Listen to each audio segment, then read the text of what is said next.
No, it is not Big Brother 23. It is Big Brother 24, but we are happy to be here with you guys here at Reality NSFW. Can't wait to get started in talking about this fantastic season that's already off to a hot trash start, but hey, we're here to talk about it. As always, I'm joined by my amazing co-host, Mr. Brent Wolgamott, coming from his friend's house on the bed. Brent, how you doing? I'm dying.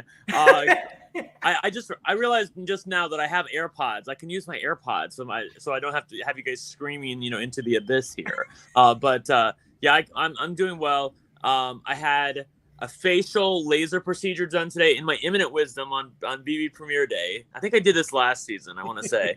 And then it was a lot more painful than I thought it was going to be. And then when I came home, my power was out, and I live in a place where, if you guys ever seen like Queer as Folk. I know I'm stretching here, two freaking straight guys, whatever. But not exactly, but close. Oh, that's right. Yeah, I'm sorry. Yeah, you came out to the bi closet. Yes. But in the U.S. television show The Queer as Folk, when the elevator opens, it opens up right to the apartment. Okay, so that is what I live in a condo, right? But without power, I can't get into said apartment, so I'm stuck here at my friend Tyler's house and podcasting about this first episode of Big Brother. Hi. Hey, you know what? We're just so happy you're here. We weren't sure for a minute there if you're going to be able to join us. We'll take whatever version of Brent we get. And if it's Brent at his friend's house on his bed podcasting. Oh, and we lost Brent. Yes. There he is. He's coming back. I'm here. I can still hear you. My camera might go off, but I can still hear you. So okay, good. Yes. Okay. And this season, we are happy to announce that Alex Rubino will be joining us once again for all season long. And we are so happy to have you here, Alex. What do you think? How are you feeling? It is such a pleasure to be with two amazing guys like yourself. I'm just happy to have BB back. And let's take it week by week, day by day, week by week. Not going to say it's the best season or worst season ever just yet, but happy to have it on my screen for now. Chen bottom all. Absolutely. Now, when I say, hot trash, it's mainly because of the whole casting situation. Like, we got a cast 24 hours ago. So people bear with us. I'm still learning the names. If we mess up on a name, hey, God forbid, we just found out about these people even existed, except for maybe Turner 24 hours ago. So, we lost one person and got them replaced. It's just been a nutty first couple days to the season, and we had an episode, people, and we're happy to talk about it. So without further ado, Alex, you have a couple of the people from the first group. Who did we have in this first group come into the house? Yeah, so we started with, it was Jasmine, Kyle, Paloma, and Monty, and they started off with Jasmine. I'm going to pull up pictures because I think we all need it at this point. Oh, God, let's see. And while he's pulling that up, it's basically the same start as we've seen. It's a live walk into the house, opening day, and it goes into the HOH competition. This time it was a 3-part competition, and I have a lot to say about how they did this competition. That's good. So I'm just going to interrupt you real quick. So talk for like a minute and a half, and then I will have everything set, and then we'll go, okay? All right. Like you tap dance and talk while I do shit here, and then we'll be ready. Okay. Okay. Sounds good. All right. So Alex, go ahead. Tell us about Jasmine. All right. So first person on your lovely screens, if you're watching the video, is Jasmine Davis, 29 years old, from Terry, Mississippi, currently living in Atlanta, Georgia. She's an entrepreneur. All we really learned about her from the package was that she owns her own nail brand. We got a sweet little bit about her dad passing away last year and how he loved Big Brother. And I will shout out Mike Bloom from Pray.com. He asked every player a question of would they vote with the house or would they flip a vote to improve their game. And I thought that was fun, so I'm just going to highlight that. She said she would go with the house to help her overall alliance. So, see what we get. What do you guys think of Jasmine? Yeah, for me, I felt I like Jasmine. I took her in one of my drafts. I think that she could be a lot of fun on this cast. The whole situation with her dad passing away was, awful to hear, but glad that she's able to do this kind of in his memory. So I'm very happy for her that she got this opportunity. The one thing I can say about Jasmine is I feel terrible that amazing pink outfit she came into the house with is now ruined. It's completely trashed. And she was the one I was like, I don't care about all these other people. Just don't make this poor girl ruin this outfit. It was an awesome outfit. Yeah, they ruined an awesome outfit. That's all we can say about that. Yeah. Yeah. All right. Dude, okay, I'm back. Sorry. You're back. I don't have my AirPods in yet, but I'm almost there. So what I wanted to say about her was I felt so bad. So I'm assuming that that's literally her outfit. Yeah. And if that's her outfit, she needs to bill them for the dry cleaning or the new outfit because, bitch, there's no way that that's coming out in the wash. Like she had feathers on that dress, and there's no flipping way that thing is going to get rid of that blue dye or whatever they dumped on those people. Though I will say that I can't wait to get to the first girl. Wasn't it Paloma? Yeah, that was Paloma. The first one who got flushed. When that happened and they had because they had all 5 of them on screen and you saw her get flushed, I mean, I was like, whoo, they are coming with it, stripping them of their dignity right away this season because that was a sight to see. And when Jasmine got it with the feathers, oh, girl, it was on.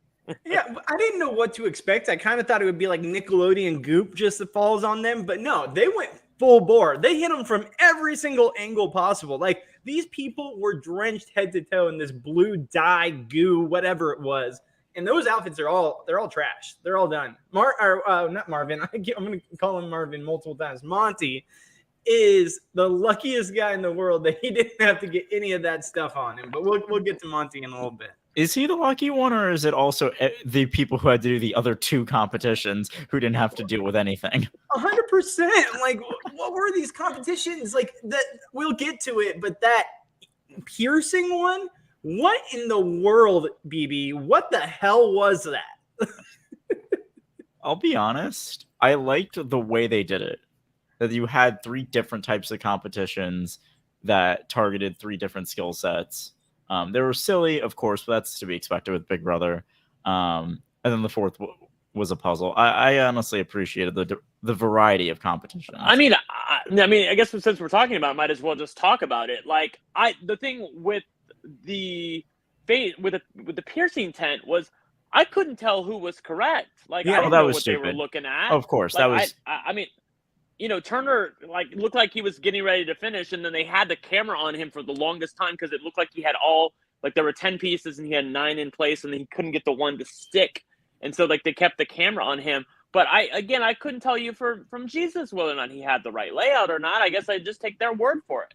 Yeah, the whole time I was waiting for them to give us some kind of outline and that they would all have to put the same jewelry in the same spot. But no, it seemed like each one of them had their own design. And they had to just go for it because no one's piercings were in the same spot. And I agree with you, Brent. They showed Turner basically the entire time. And I get it. He was in the lead. But give me someone else, too. Like, this is all we're seeing. Come on. Yeah. Well, it's amazing 24 seasons in, they still don't really know how to film a live competition. Right? That's very true. Well, that's the thing. Oh, wait. I'm sorry. I lost you guys. Hold on one sec. There, I'm back. It wasn't even live though. We were preached a live move-in, and that is not what we got because we had freaking diary rooms. How do we even have diary rooms if it's a live move-in? It was probably it was live to tape. I bet they move in this morning maybe. Yeah, it was like it was like Big Brother Canada. It's like live, quote unquote. Yeah. Which you know what? I'll take it over them moving in a week ago. Well, here's actually my theory is I think that they filmed the diary rooms beforehand, before they even move into the house. So they just take them in one by one and do their think so? Oh my God. Okay, because she was in her pink outfit when she did hers and it was completely fine. Oh, okay, I cool. think they could have also done that theoretically before the competition. Who knows? But I think you're right, Bobby, on that. Yeah, because they're going into the house and they go immediately out to the competition. Then they just stand there until it's their turn. I think what happens is they just do these like, oh, I'm in the house. This is amazing type of thing. Right, but they're not actually in the house. They're not actually in. I think you're right. These are all fake. No, I think you're right because now that I think about it, none of them really said anything about any of their other competitors or anything. No. Like, it was just general gobbledygook that Yes. you would say like, "Oh my God, I'm here. This is amazing. Wow, I can't believe it. I don't want to. I have integrity, but I want to go for the money. Well, whatever. Yeah. Yeah, okay. And Turner's like, oh, 24 hours ago, I was in my thrift shop. Bro, you were in quarantine. Yes. Don't and lie let me just tell you, Twitter loves Turner. I'm just saying. They are so man. down for him. Are they? Oh my God, this guy! I have so much to talk about him. Just I wait. can't wait. I also love not being on Twitter and following it from the outset. I checked yesterday, like when you tweeted out the podcast, Bobby, and I'm like, oh, here's what I need to see. But that was about it. All right, ready to move Okay. on? Yes, let's move on. Next up is good old Kyle. So let me just say, like, Capenner? gay Twitter has the worst fucking taste because this guy like has the abs and the ass, and gay Twitter loves him, but he is already annoying the living fuck out of me. Okay, girl, calm the fuck down. I realize it's Big Brother 24, but he's literally acting the same way in the house so far as he was in his TikTok videos, which aren't even that good. I gotta say. I mean, they're okay. He's got abs. Okay, he's got abs. I'm just saying, he's got pecs. But beyond that, he's just annoying as shit. And then, beyond that, there's the fact that Twitter's done some digging, and he's apparently a supporter of the former president, and that's fine if you support another political party. It's not my party, but I'm just saying that that's apparently what he does support, and that's not good for the people. So, he's going to have to work hard to win people's respect on social media because right now people are not living for him. All right. So Kyle is the annoying hot guy of the cast so far. That's probably my best way of describing him. 29 years old from Bountiful, Utah. That's about the only thing bountiful about him. Just to stop you. I'm sorry. I'm going to stop you again real quick. Just because this is a stream of consciousness than I normally am. But when I heard that he was from Bountiful, I was like, is that the same Bountiful from A Trip to Bountiful, like the Geraldine Page won an Oscar for? And I know if you're a fag over the age of 45, you know what I'm talking about. Geraldine Page won an Oscar at the age of 85. Finally, after many, many years, for this movie called The Trip to Bountiful, and I looked it up. Not even the same thing. Apparently, it was like the Bountiful in the movie was apparently made up. So it was like totally lost on this guy. I'm just saying. So, all right, Kyle called himself an entrepreneur and then said he makes dancing videos with his mother, meaning he's unemployed. He grew up Mormon in a very religious household, deflected after college. Gets along with his family, though. He said he might excel at competitions that don't involve his brain. That makes a lot of sense. And he's not looking for a showmance, but won't say no to one. I don't know how many times we heard that tonight. And when he was asked whether he'd pick flipping a vote or voting with his alliance, he actually had a good answer, saying it depends on which stage of the game it is, and how he'd use that to make his decision. So, hot take, I don't hate him just yet. I like him, actually. I think he's going to be good entertainment, even if he's a bit of a dodo. Do either of you guys even know this guy from TikTok? Because apparently he has thousands or millions. I'm not on TikTok. Yeah, I'm not on TikTok either. See, this is so lost on us. Yeah. I'm on TikTok, but I don't ever pay attention to it. It's mainly for baby stuff that my fiance posts about our daughter. Other than that, I couldn't tell you who's who on TikTok. I really couldn't.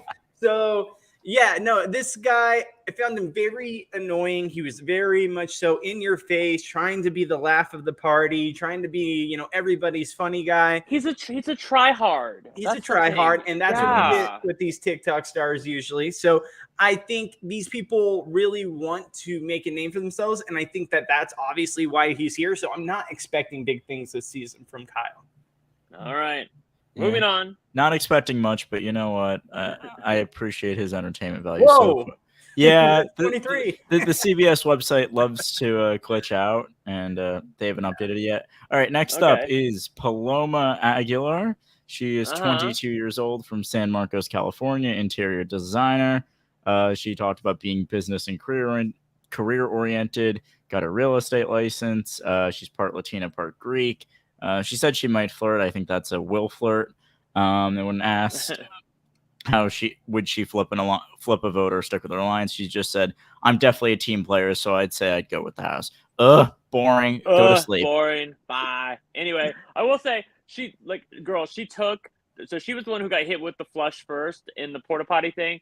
She took it like a fucking queen. I'm just saying, I lived for her when that happened because she got drenched in that shit, and she was just like, Like, I mean, she wasn't like, look, Kyle and those other people, Jasmine, they were up there moaning and groaning about it. And she was just like, whatever.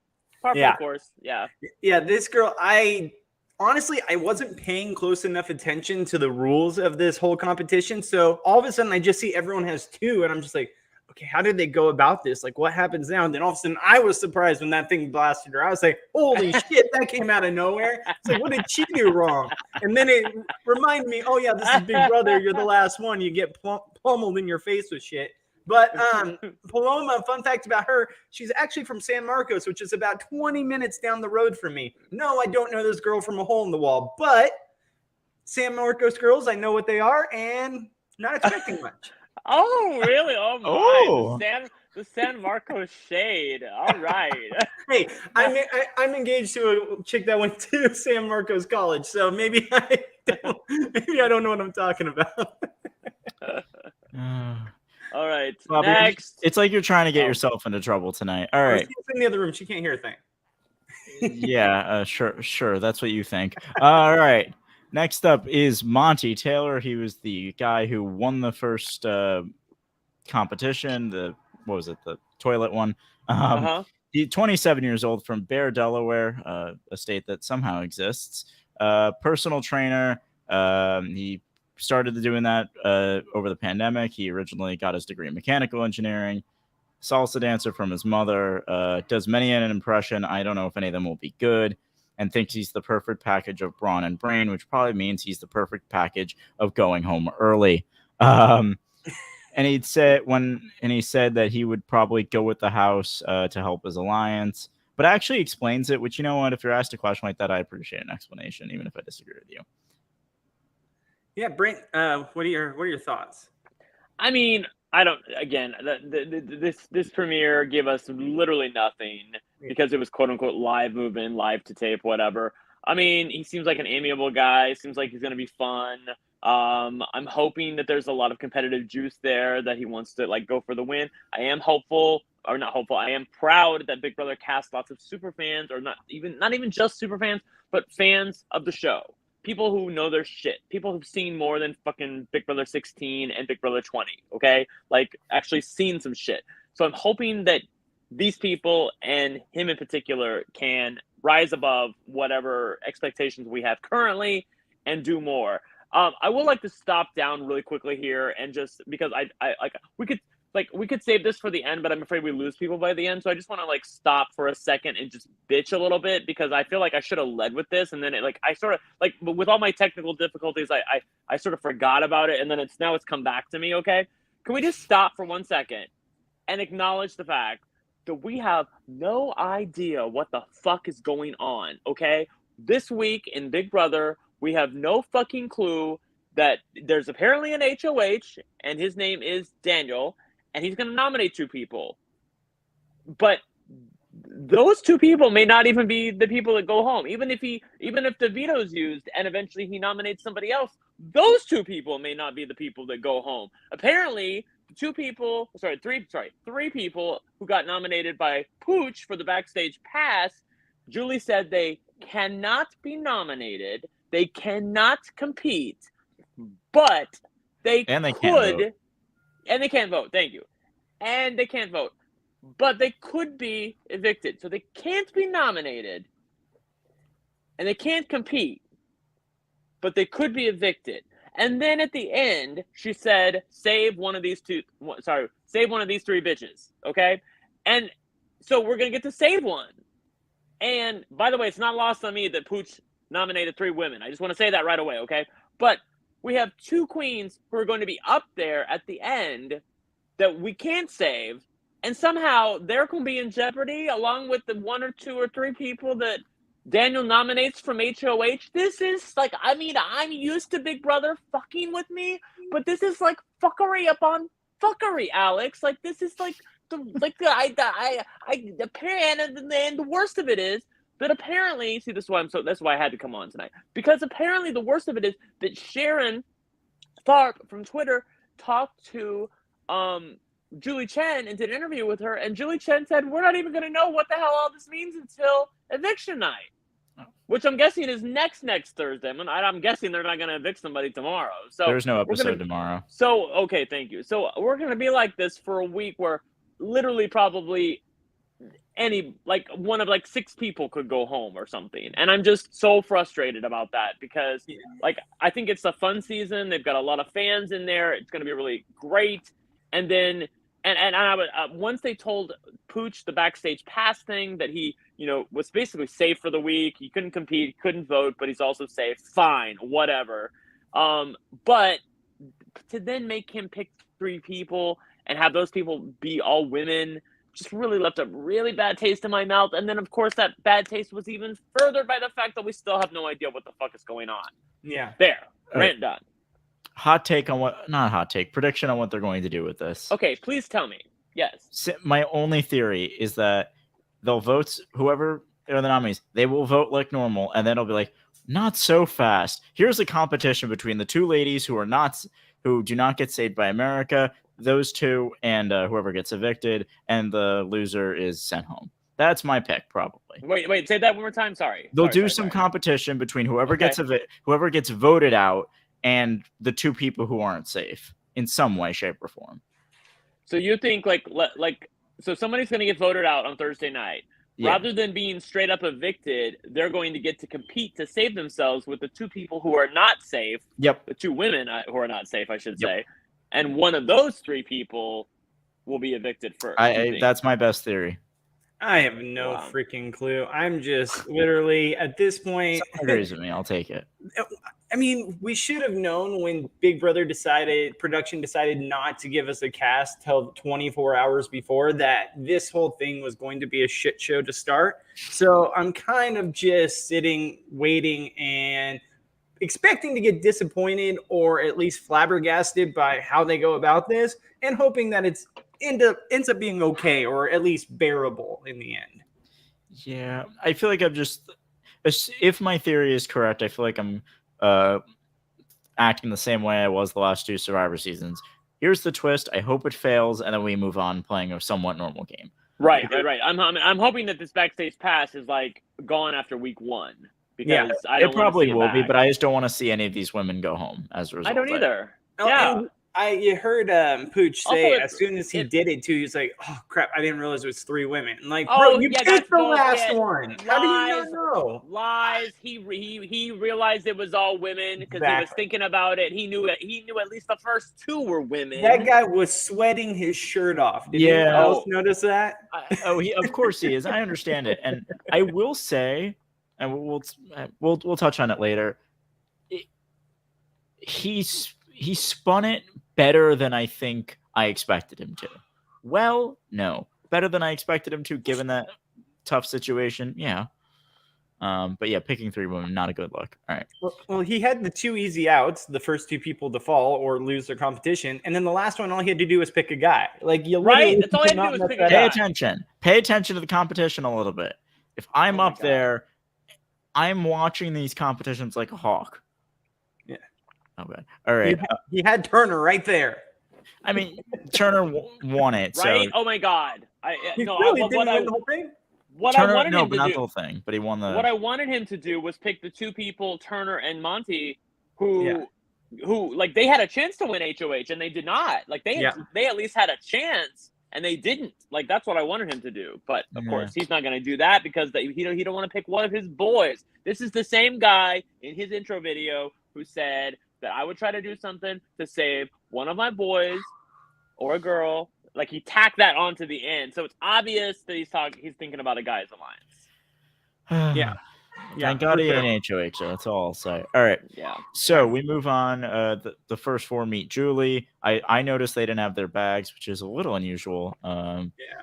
They all have to grab a ticket to this stupid festival and go to the backyard. They're all excited. I liked Kyle's line about his mom thinking he'll go home first. Yeah. Your mom's not the only one who thinks.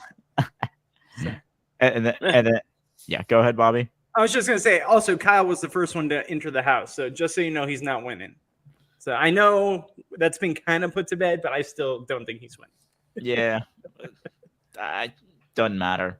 Although if I ever played, I'm a big enough fan that I will deliberately go in first, so I can at least say I broke it. Although I'm not winning, so you know what? If I don't win, then I can use the excuse, well, I went in first. So the competition, simply put, you get a ticket to one of the festival spots. There are 5 spots for each, and then 1 backstage boss. Funny thing, all 4 of the people, Paloma, Jasmine, Monty, and Kyle, all get sent to the porta potties.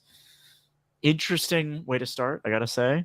Yeah, I still don't understand. Maybe each ticket had like a little QR code and they had it already predetermined. It was just crazy that all 4 of them got porta potty right off the bat. Oh, I bet they did, but I don't know.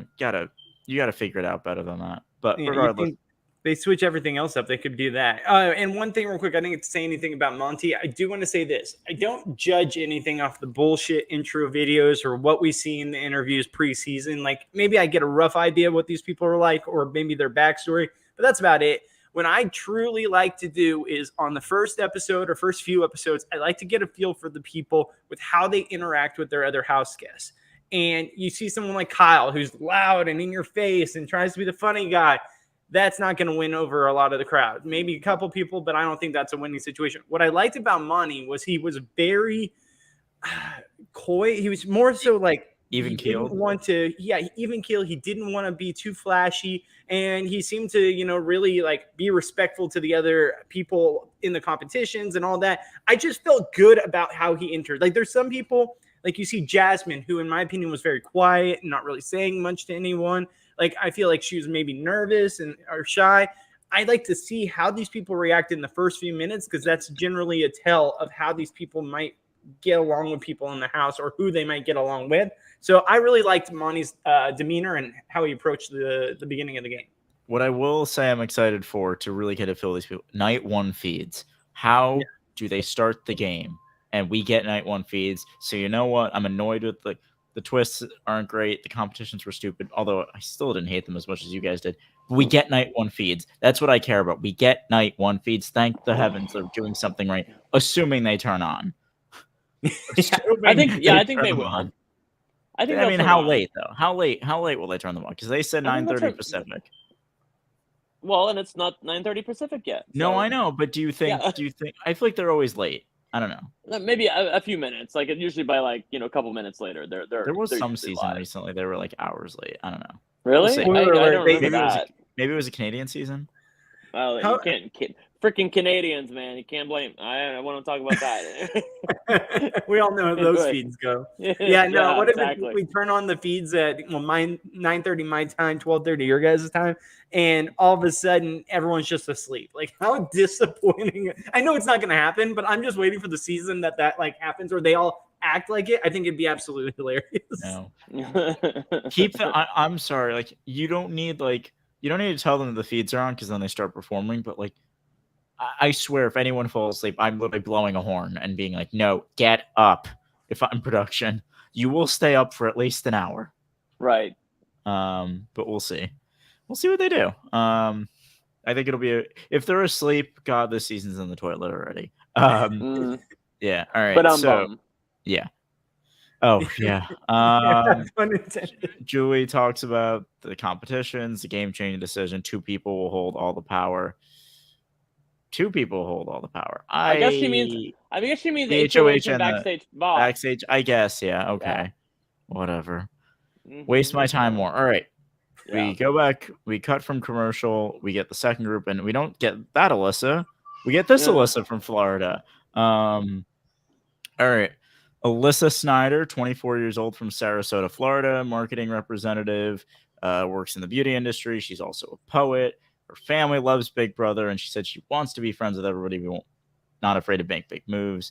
And another person who also said they would go with the house. And because she says when you flip, you're the next to go. Okay. Yeah, there we go. I was going to ask what you thought, Brenton. Whatever. She seems like she's down for a good time, down for a showmance. Not for a long time, though. She can win me over.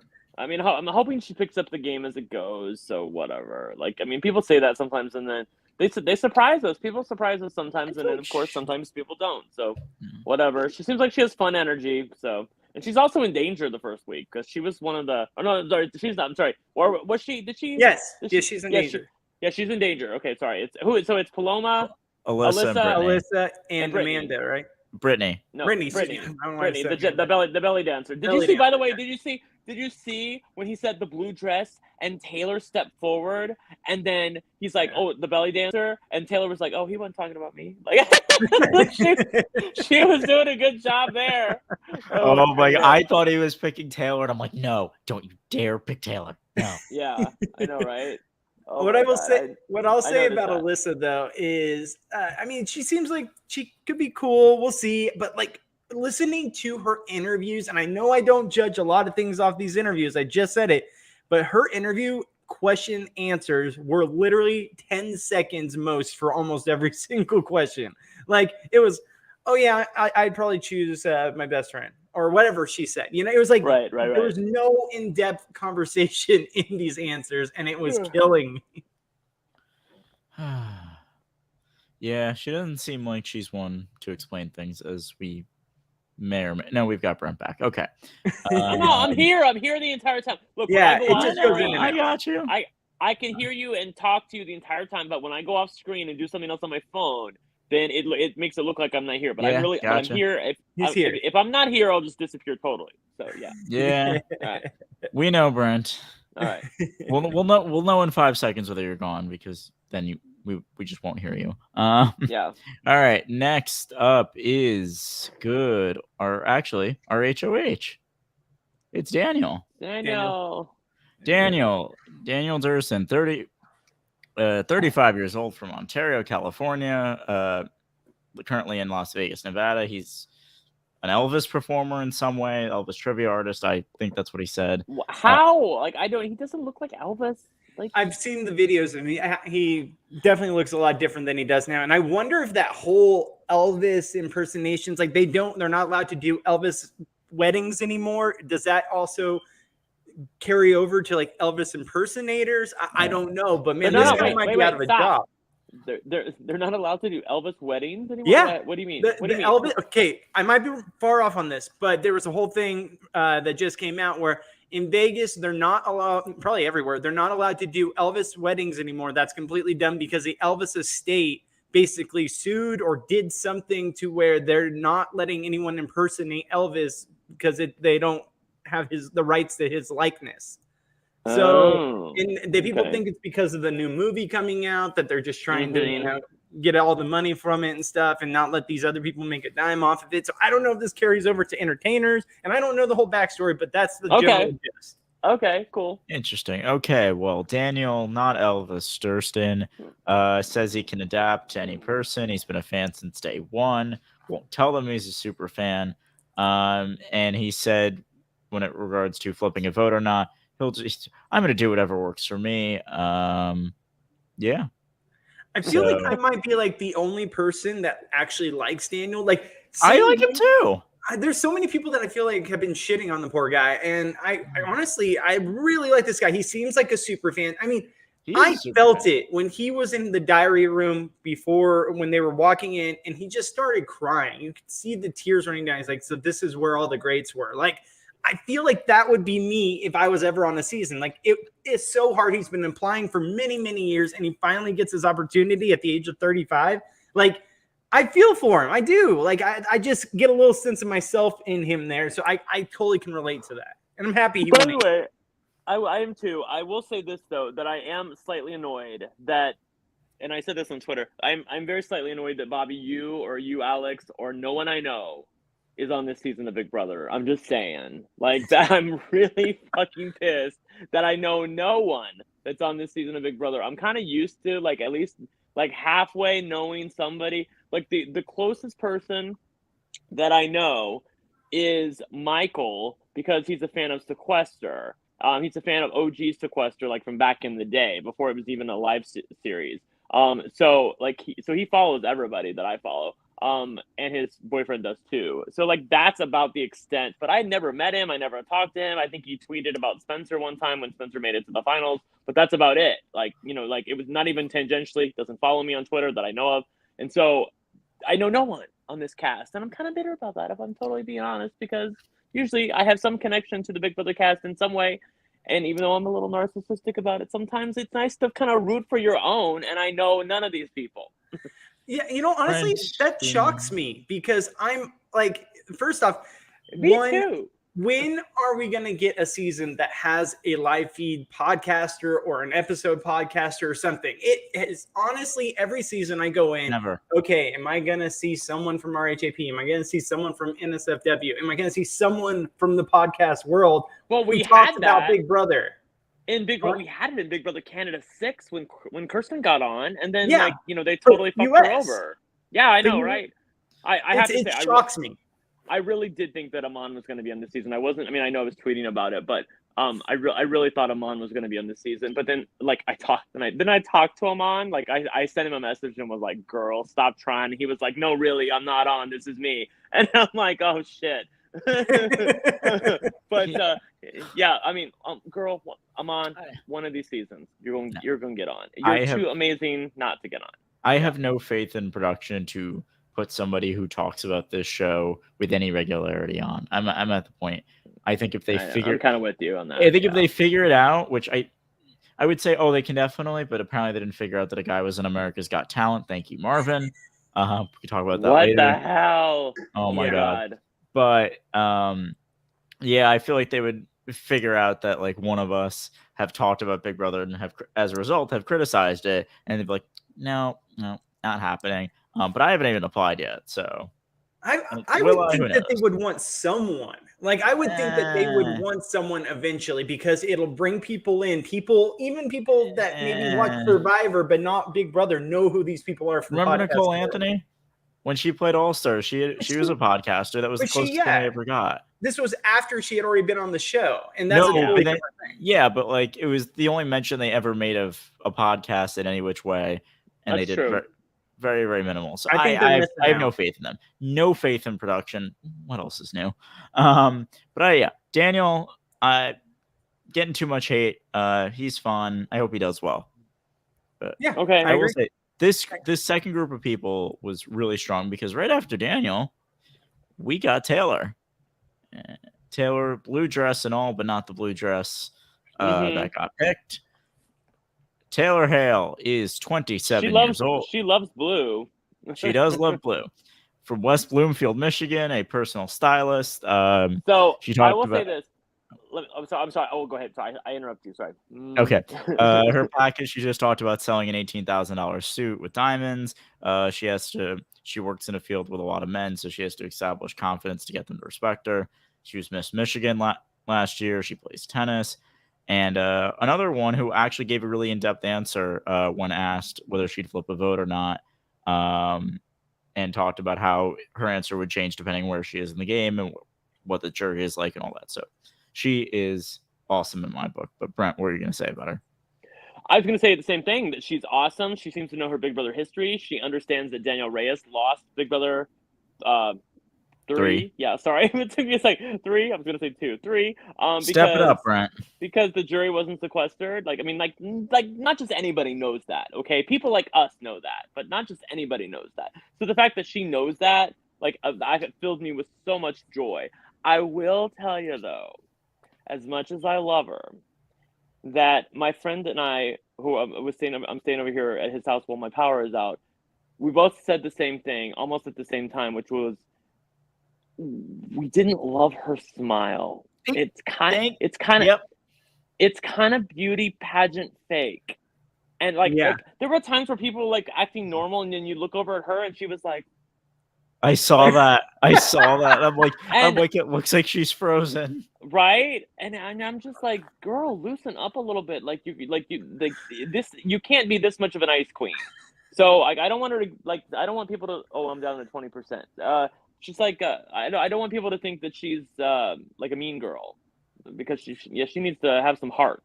And let people to latch onto her. Let me say this about Taylor. So I took her in my auction draft. I spent a pretty penny to get her. Now, a couple of guys in my group actually didn't like her, and I was trying to figure out why. And so one of them, and I won't name names because I don't know if they want this out there, but this is what he told us. I know most people love Taylor I didn't go high because my buddy in social media blinked for a certain sports team in the Detroit area said she constantly bugs them and all the other Detroit teams. She's 100% on to get clout, and that's about it. So I trust this person. This person that told me this, I trust what they say when it comes to BB knowledge. Mm-hmm. I can see it. Honestly, just watching her in this episode, I was high on her too. I just like everyone else out there. She knew what she was talking about in her interviews. She seemed great. She seemed like someone that we could totally be, fans of. But I'm starting to see it a little bit more. And 100%, Brent, I agree with you on that smile. Like there's something about it that seems deceptive. And I feel like she almost wants to be a villain. I really think she wants to be a villain. Okay, well then you can be a villain and still win the game, but 100%. You can't let other people know you're a villain. Exactly. So I don't know. I'm pessimistically optimistic. Pessimistically optimistic. That's a way I want to describe how I feel about the season so far. But that's Big Brother in general. Next up is good old Michael, I believe only one gay person we have. We have one gay and one lesbian. I think that was it. So diversity. Don't want to cast two gay guys. They might fuck in the house. We're there in some ways. We are far from there in other ways. And as Brent says, if they cast two gay guys, all hell would break loose. Yeah. But Michael Brunner, 28 years old, from St. Michael, Minnesota, currently living in Rochester, Minnesota. He's a criminal defense attorney. He mentioned that he's a member of Mensa, which I wanted to smash my head against a wall when I heard that. Him and Raven, baby. Oh, good Lord. The fact that you have to mention it right away, I'm like, oh, I'm already not a fan. He is engaged and has been with his fiance for 4 years. They both love Big Brother. He made a Big Brother Bible, which I appreciated. And he did some insane math that says you're 4 times more likely to win the game than if you're the first HOH, which is not very much insane math. He just did what fraction of winners have won the first HOH. Right. Much. But okay. And then he said that he is more than willing to flip a vote, and he would rather flip a vote to further his game than to go with the house and help a large group of people because alliances are going to crumble. Yeah. I mostly like him. I mean, I love him. I'm glad he didn't get put up for the backstage pass, but I'm bitter about who did. I think he's probably the closest to us. Like anybody who made a Big Brother Bible and looks at how many times the first HOH actually wins the game that's one of us. One more person that I think is even more like us. But okay, cool. All right, well we can talk about it. But I really like his chances. Anybody that's OG Sequester fan, man, like I have to give it up to you. Like that was some back in the day to watch that. Like you guys had it easy watching Sequester live on YouTube, but to be an OG Sequester fan, I have to watch the live feeds and go from room to room on unlisted YouTube channels and Zoom channels or whatever the hell they were doing back then. It was crazy, and he was somehow watching the online version. So yeah. I'm excited to see what he does. Yeah, Bobby, what do you think about him? This guy was my winner pick, and I'm still high on him. I don't know if I'm still as in love with his prospects, mainly because the more and more I watch, the more I feel like he's going to be too game body and too much about trying to play a certain way or trying to do a certain thing that I feel like the social relationships might be the one thing he lacks. But who knows? I mean, I could be way off on this. This could be a guy that goes in there, is great with everyone, and still is able to be a mastermind and manipulate and get people to do what he wants. We don't know. We're still going to see. First impressions, love this guy. Thought he was a perfect casting. Love to see it. And this is someone I absolutely adore in the house when it comes to BB superfans. But I am worried. So let's just hold our breath while we see what happens with Michael. Nice. I have a couple things about him real quick. I like him. I like that we've got a big fan here. He's giving me, just based on appearances, a little bit Johnny Mulder vibes from, what was it, BB Can 6, I believe. Yeah. But I don't think he'll be nearly as good at the game as Johnny. And he, even though this cast seems like they have a decent amount of fans, he to me seems like he could be a bit much for them. And not only in terms of his fandom, but his personality. I'm a little skeptical. I hope he does well. If he can tone down the fandom, but also like blend in with everybody. I don't know how well he'll do that, but Listen, like I'm always We'll see. skeptical of people that look like this, like the nerdy gay guy who knows reality TV, or even the nerdy straight guy who knows reality TV. Like, you know, freaking Andy won, and then Steve won.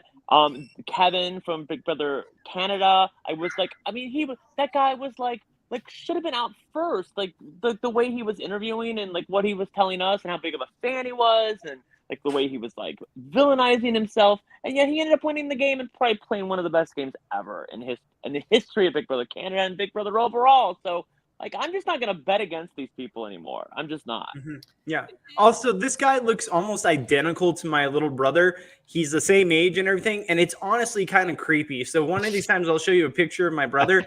Same haircut, same glasses, same type of style shirt. I mean, my brother's straight, but outside of that, they're basically identical, and it's really creepy to me. So I'll have to show you guys. is your brother also tall? I think He's tall. He's 6'1". I'm Great. 6'3". My brother's 6'1". I should have known you were that tall. But Brent said that last time too. When I told Brent my height, he's like, "You are?"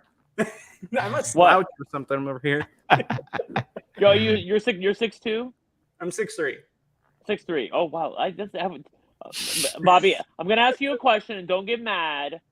But Have we met in person before? no, we have not met in person. Okay. Thank God, because I didn't remember that we had, and I was like, maybe because back in the day, back in the day, I was on some pretty heavy meds, and I'm like some of that's just like a total blur, and I'm like, wow, like did I even meet those people? Brent, have we met? Yeah. Yes, we have. Okay, you Brent, remember me? All right. It took me years just to podcast with you. One day we will meet. It's this separation will come together one day, and we will finally meet in person one day. And you podcasted my swan song on Sequester too. I was very touched by that. Yeah. So hurt. Still to this day, it kills me.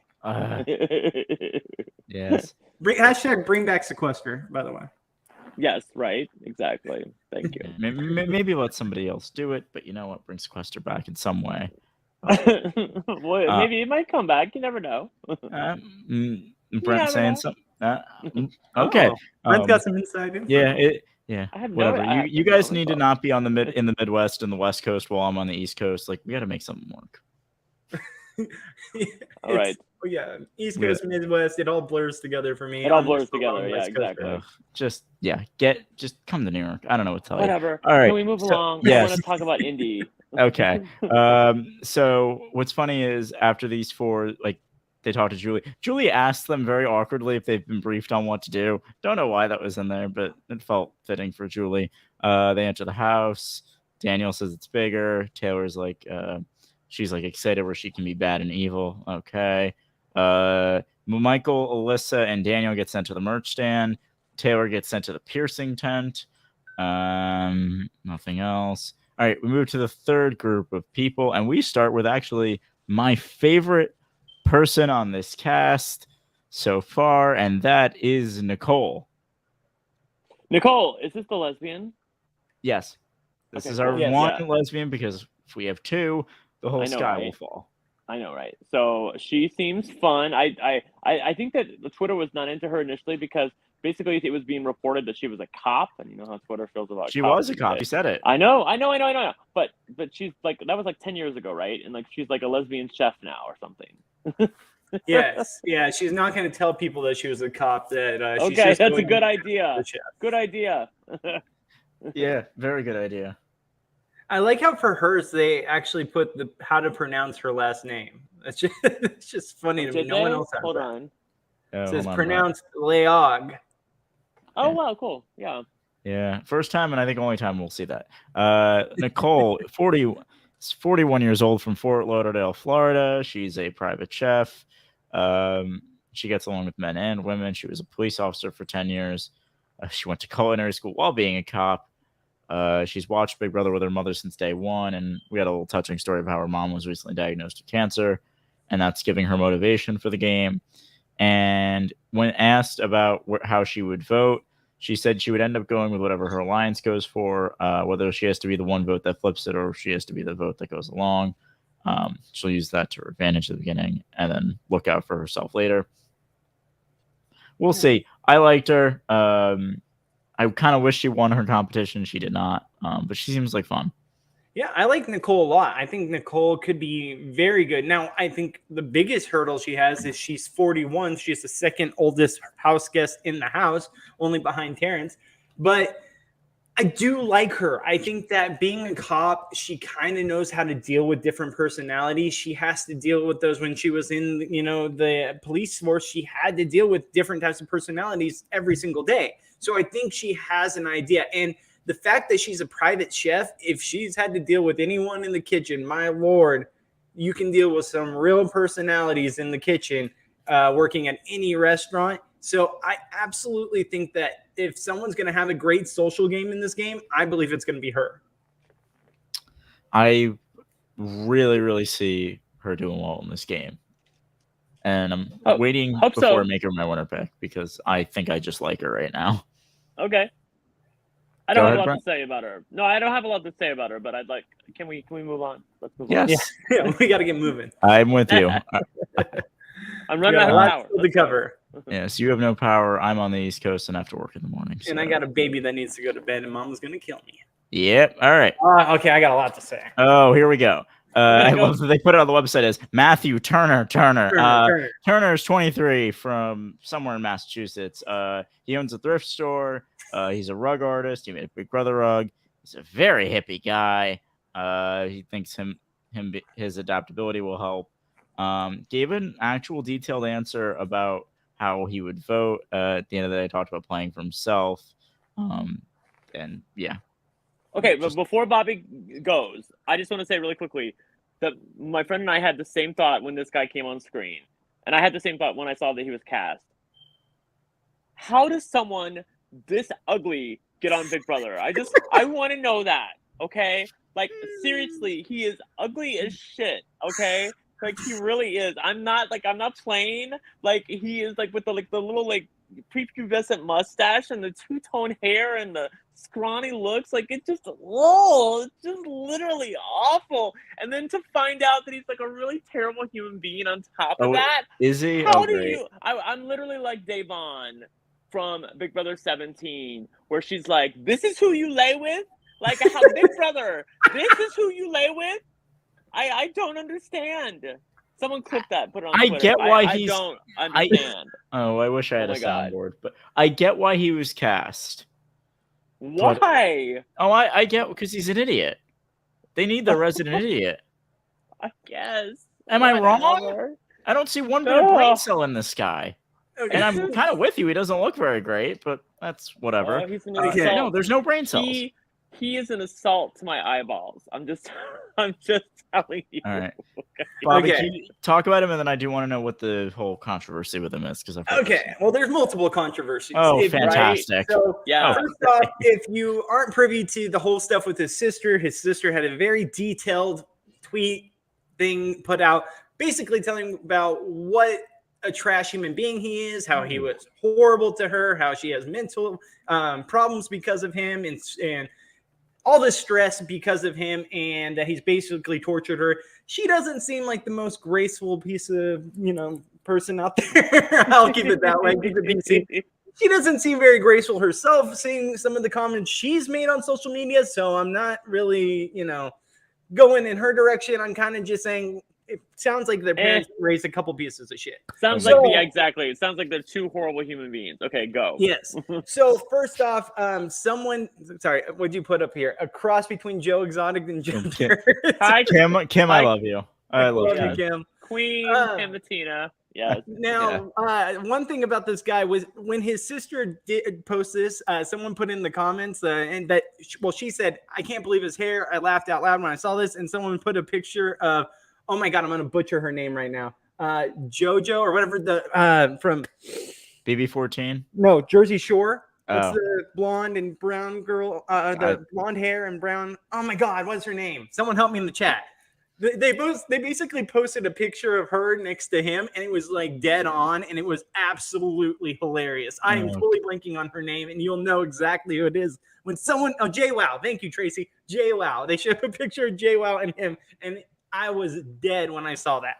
First off, this guy, if you don't know about it, has a major controversy, and I knew this way a long time ago because I'm a big fan of Mr. Beast. If you don't know who Mr. Beast is out there right now, get on the damn YouTube, and he is the #1 YouTuber in the entire world. Guy makes millions upon millions and millions of dollars, gives away a lot of his money, and really helps a lot of charitable sources out there, just really helps out a lot of people.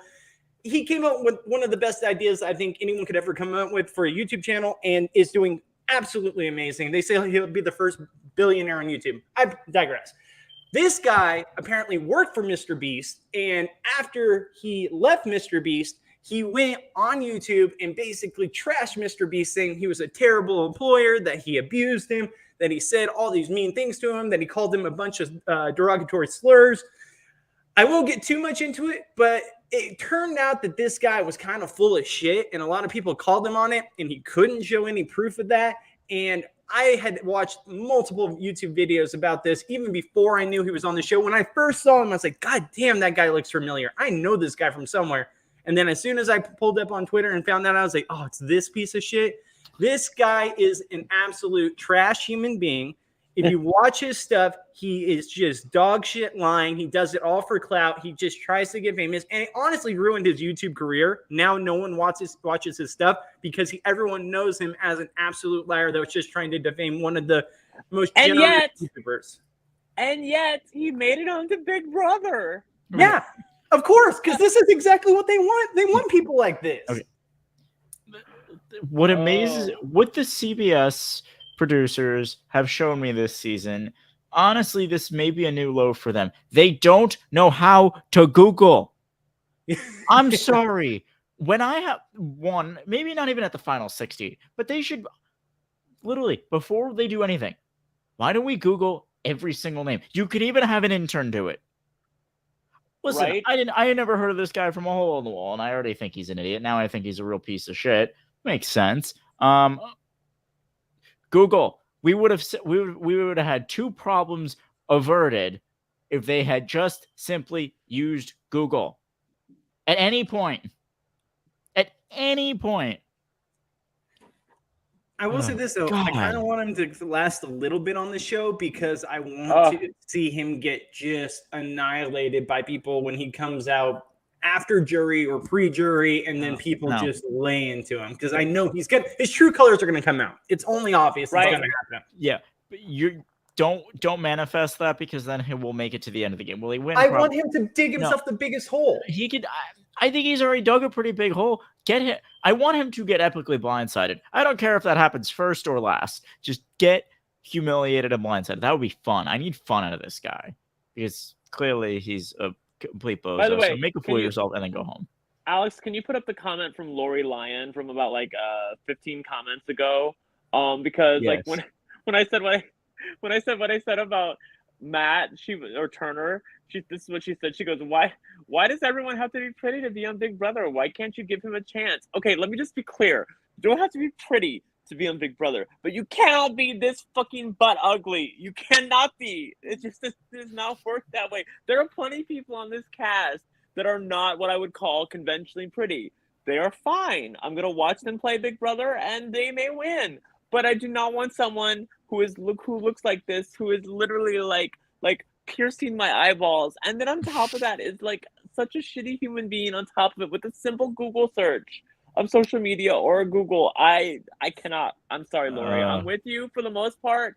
They don't gotta be pretty to be on Big Brother, but look at this picture. Yeah. You picked this. This is he looks pale as hell. This person. You picked this person. You think America is gonna root for this person? I'm floored. I could never say something like this on my old podcast. So that's why there are times like this I'm here. I love it. I cannot wait for the Facebook casuals to love this guy. Oh yeah, 100%. Oh right. Oh my god. Last thing I'll say about this. So disrespected. Oh my god, I feel so bad for him. Last thing I'll say about this is this might actually be a blessing in disguise for Mr. Beast because he's been trying to get to 100 million subscribers and he's only a few thousand away. So now people from the Big Brother community who never heard of him are definitely going to be following him at this point. Right. If you haven't heard of him, Brent, I'm shocked. I've heard of him. No, I know who Mr. Beast is. I watched him play a poker game About like a month ago. He played with some other people from YouTube and some other like poker pros. And he actually ended up winning a lot of money that night. So, but he was like going through it like crazy at the beginning. So yeah, I know who Mr. Beast is. Yeah. Yeah, love Mr. Beast, and one day I hope to be in his video. I'd rather be in that than Big Brother because you could win way more money in one day. Right? Yeah. I will give him a follow after. I've heard of him, never really seen anything. What? But I've heard of him. I just never I was like, okay, that he's a guy. He's a popular YouTuber. Bobby, until I saw the poker game, I didn't know who Mr. Beast was either. Watch his Squid Game video. It's amazing. Okay, yeah, I know Kim. Okay. Yeah, Martina was talking to me about that. Yeah, right. I saw that in the comments. Yeah. All right. Well, he's a piece of shit. Let's move on. So he should have been replaced. Let's move on to the person who actually replaced someone, and that was good old Joseph Abden. Nowhere man, go check it out. They did actually update it. Okay. There he is. Okay. Let me just say, sorry, go ahead. Give the intro. Sorry. Okay. All right. Joseph, 24, from Lake Worth, Florida. He's a lawyer, or he's a personal trainer, training to become a lawyer. He's Syrian and Palestinian, and that heritage is important to him. He said he'll flirt, not searching for a romance, but he won't turn it away. This guy's going to be hooking up with somebody immediately.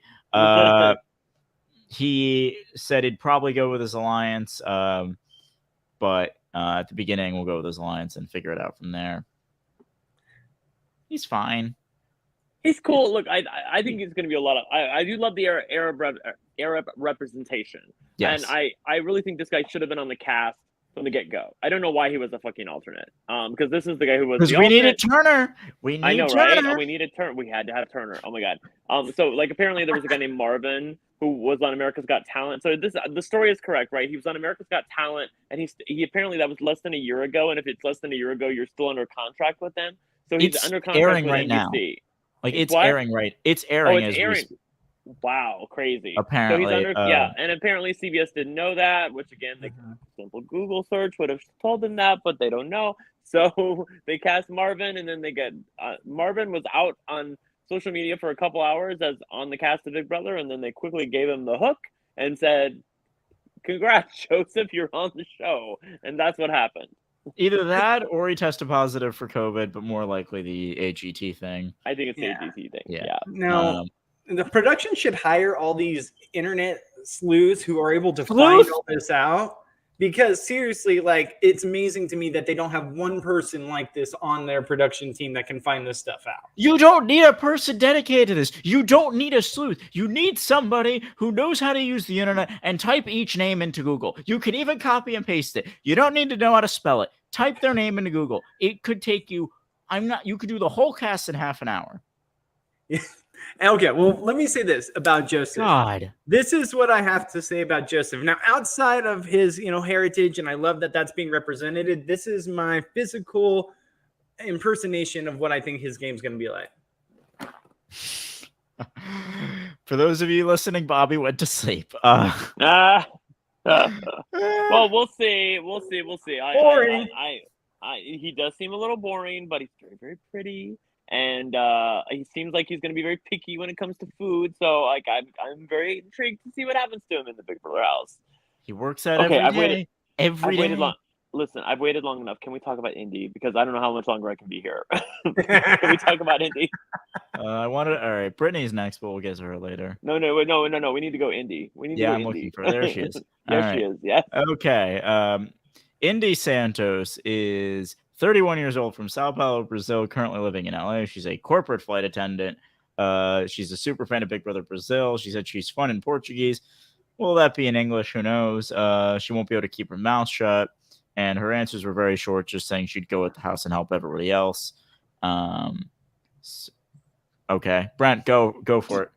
Dude, she seems like so much fucking fun. I don't even know. Like, I don't know that she's here to strategize. I don't know that she's necessarily here to win the game.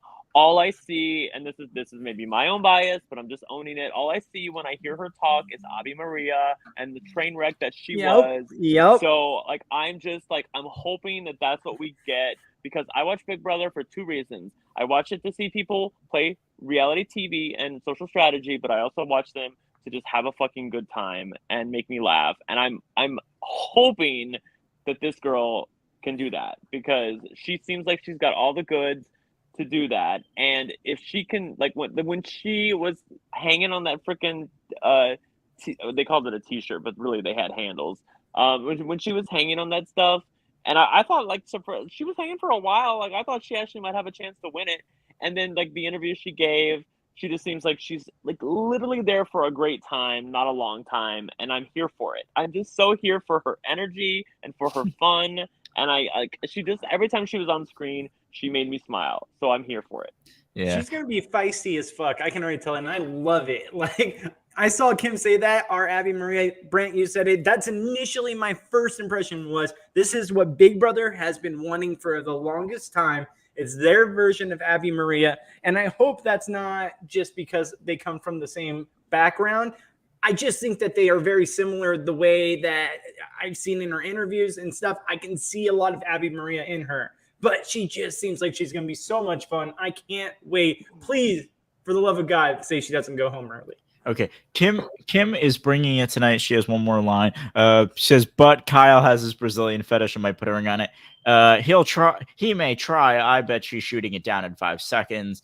She has probably no patience for him whatsoever. No I think the patience best way to describe her is probably the best way you can describe BB Brazil. Train wreck. I'm so here for her. Yeah, she's not. Will she be good at the game? I doubt it. Train wreck, exactly. Just survive a little bit. Just me. Yes. She can make it. Make it to jury. Make it to jury, please. Please. Yes. Oh my God. She won't. I don't think she'll be Abby because nobody can be Abby. But we get a beta version of Abby with live feeds. Yes, exactly. Oh, give them alcohol. Give them alcohol immediately. I'm sorry. Tell me I'm wrong. Tell me she would not be the best person drunk. I know. I'm with you on that. I'm with you. Okay, so here's the deal. So I need to go. I may come back in a few seconds, but I need to there's like one guy who again my place is run on power and we have none. So there's one guy who can let me into my apartment because I don't have a key. I know that's crazy. I don't have a key, but just trust me on this. I don't have a key. So because we always use the codes to get in, and the codes don't work because we don't have power. So I need to contact this guy before he goes to sleep to make sure I can get into my apartment because, girl, I need my meds tonight, okay? So it's not gonna be a pretty picture if I don't get my meds. So I need to go, and I will try to be back if you guys are still here. If not, it's been a pleasure. Love you guys, and I will see you soon. Thank you for joining me on the premiere episode of Big Brother. Bye. All right. And then there were two. Yes, the two slightly uglier, slightly less entertaining Less entertaining, bigger pieces of shit. You know, like all of the Whatever. I love you, Bobby. I'm so grateful to still be with you. All right. We're happy to have you here. You were the best. All right. Going back, the last person in that third group was good old belly dancer, hypnotherapist, maybe a bit of a psycho, Brittany Hoops, 32 years old from Atlanta, Georgia, currently living in Austin, Texas. She's a competitive belly dancer. She has a very corporate family. She called herself the black sheep. I see why. What I did love about her, she's a day one fan, and she has a notebook with ideas and strategy that are over 30 pages. Don't know if any good strategy. I don't know. It looked nice though, so she has good handwriting. And I think gave the longest answer to Mike Bloom when asked if she would flip a vote. And she just starts with, "Oh, that's so tough." And I will let you all read the rest of it online because it would take me a while to read it. But she's a lot. Bobby, what do you think about her? This is 100% to me first boot potential. Now, the only thing she has going for her that by the grace of God might happen is America's vote to possibly save one of those three people. And if I'm looking at the three, who do I think they're going to save? I'm leaning towards Brittany. I really do. I think people are going to want to see Brittany longer in the season. I think out of the three options, Brittany brings the most craziness in a way, but more so just, I think people just want to see her in the house a little bit longer. But for me, she gave this vibe of, oh, she's a little crazy. She is a little wacky, but crazy is good in the house. We need a little bit of crazy. Otherwise, it's going to be a boring summer. So I'm on the bandwagon for hashtag Save Brittany. Right now, get on your phones, press 291, whatever it is, and save Brittany because we need her No. Like Pika said, cracked energy in the house. But by the way, just a heads up, we're back to the internet. So there is no texting for voting. Oh, sorry, whatever. Yeah, so I have all the cbs.com/bb vote. I believe you have 10 votes you can give until July 14th at 9 a.m. Pacific. How I remember that, I don't know, but I am impressed. Years of torture. Years of torture. Give me a job in radio, please. I can read all your ads damn well. Well, we got some ads on this channel that you can Fair read. play. Get me to work and also pay me for it, and I will read anything you want to talk about. Speaking of which, do Saving we your have balls, any I don't care. commercials? Do we have any commercials we have to take on this thing? Because usually we do, but God knows people love them. I don't. It's all good. Yeah, Alex is running maybe. the scene. Maybe. We'll get to that later. Well, We'll get to that later. all No these one. people. Yeah. All We right. can do it at the end. Yeah. We'll figure it out. Once we get through the people, we can take a break. But she gives me completely crazy vibes, but good crazy, like just a wacky crazy. Like she's a hypnotist, like hypnotherapist, excuse me. Like, but she totally gives me first boot vibes. Like if anyone's gonna be the first boot, it's her. So we have to save her. I want to see how her and Indy get along. Oh God, no, that's gonna go like a house on fire. Hell no. It's either going to be amazing or terrible, and I'm here for either answer. Probably, I'd rather them hate each other's guts. She does have crazy eyes. Okay, so the group of Nicole, Turner, Joseph, and Brittany. Julie, ask them if they're fans of festivals. Nobody really. Her writers can't come up with anything. Okay. How many of you guys are fans of festivals? Looking at you, Turner, covered in tats and look like you go to a festival every week. Oh yeah, I'm a fan. Like, what are they going to Turner say? knows what a festival is. Trust me, I've watched some of his YouTube stuff. He knows what a festival is. Oh, you poor thing. He bought 2 Teslas. Like 2. Like it's a crazy channel. What? Like if you Turner, don't steal your mother's credit card like that. How does he afford 2 Teslas? There was a whole back billing his story mother's about credit card. No, I mean I told know you. he makes money. He definitely, but he only has like 6,000 subscribers. I mean, I'm not trying to say anything big about ourselves over here, but like we can pull the same amount of heat sometimes, and it's like how? Like how can you afford a Tesla unless Johnny's just not telling us something and he's pulling like multiple Teslas over here by the work we do? I don't know. I don't know. I can't wait for that text afterwards from Fair Play. I'd be like, it was Bobby. Johnny, we just bought you another Tesla, man. God, yeah. I will go with my theory that Turner stole his mother's credit card because I have no other way. Well, it was only $100 down, so he probably just canceled it.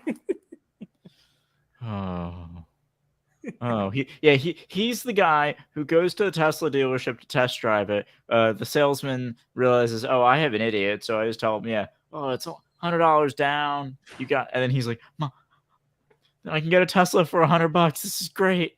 Well, the weird thing is, so he definitely got one because he's got multiple videos of him like going, what is it called, where the car drives for you, automatic drive or whatever, and he's driving across country. So he's got videos of him doing that. So he actually owns one, but he bought another, and it's a Tesla truck, and it's not out yet. So we'll see if that actually comes out. But I just don't get how he has that much money to be able to buy $50,000. I want to bank. All right, and enough talking about somebody who doesn't have any brain cells, please. I've had enough already. I think he could be entertaining, but do I not like him? All right. Too much about Turner. Let's move on. Blindside him. It won't take much. You could probably tell him and he still won't see it coming. Give me entertainment with him going home. Turner talks about insanity. Nicole says she'll use her skills from the police force to take down this job. Brittany says it's indescribable. The tickets. Nicole gets sent to the porta potties. The other 3 all go to the piercing tent. All right.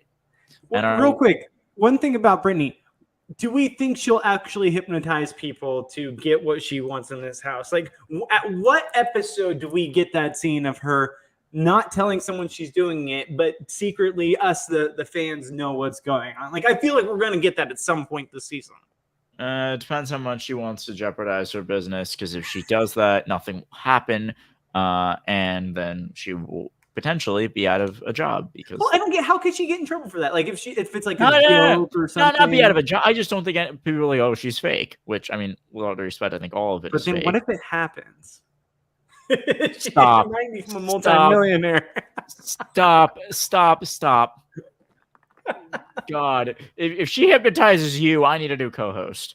You know what? I'd let her do it. Let's see what happens. No, if she succeeds, I need a new co-host. And she won't succeed. Or if you have the perception that she succeeds, I'll need a new co-host. I would pay money to watch her hypnotize Brent. Like I would pay. No. Give me the money. I'm just out of college. Give me the money, and I will do something much better with it. Bro, what money do I have? I don't have a Tesla. Yeah, I don't know. Yeah. Oh, so you have a daughter. Spend it on her. Get her to college. Oh, it's in the progress. She's 18 months. We're getting there. Yeah, imagine what it's gonna be like in 18 years. It already costs a lot now. I'm in so much debt. It's not even funny. All right. We'll talk about first up in the last group is one of my favorites. It is our old man of the group, Terrence Higgins, 47 years old from Chicago, Illinois. Bus driver by day, DJ by night. He met his wife singing karaoke. They've got 4 kids. Someone at least has kids. Thank God. He's watched Big Brother with his family. And then talks about that he would make his decision on whether to flip on an alliance, depending where he's at in the game. Thank you, Terrence. I love him. What do you think about Terrence? Yeah, he could easily be first boot potential. Yeah. As well. We know how the oldest person in this house always gets, unless they're Cliff Hogg, like there's really. I mean, the old person in the house was Tiffany last season, so. That's true, but Tiffany was different. Tiffany knew how to integrate with people. She came across as like a young soul where she could just vibe with anyone in the house. She had her connections with, the Black Alliance. And honestly, I think that the Tiffany situation was perfect for Tiffany's personality.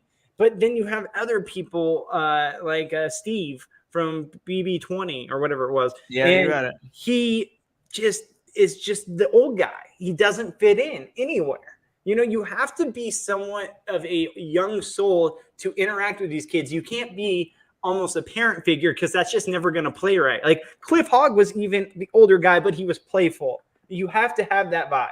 I think Terrence, could be first. He seems playful. He seems like he's clearly the old guy. And obviously, no, I'm not saying 47 is old. It's the oldest person on the cast. Yes, they should cast more old people. Sorry, Kim, mature. He's the old. He needs to not act like the old man, but he also does not need to act like he's 20 because then he will fall flat in his face. I'm curious to see how he does. I think he could be I think if he gets his foot in the door, he can be really fun and last a while because I think they'll like him a lot. I have high hopes for him, but also low expectations. I just realized he's only 14 years older than me, so I'm getting to be that old man in the house. Sorry, mature, Kim. Sorry.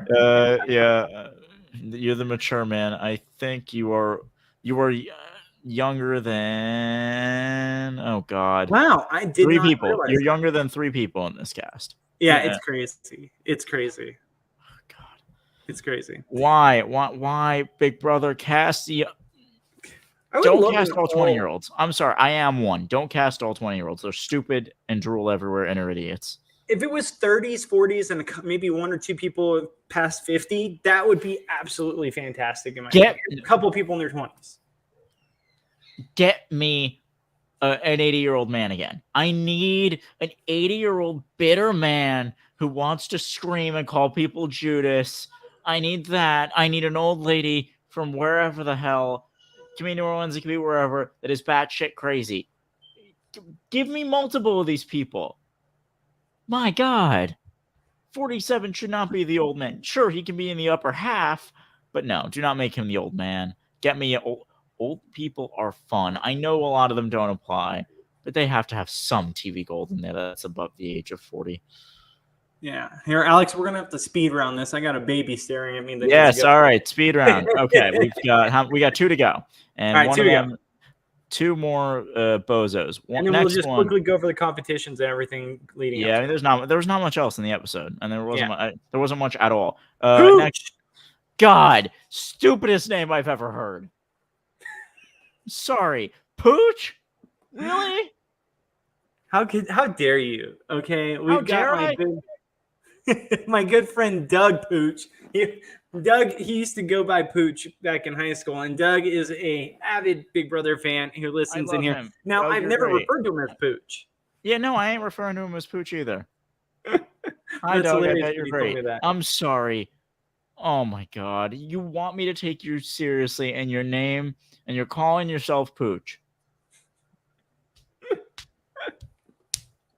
Yeah, it is pretty wild. It is pretty wild.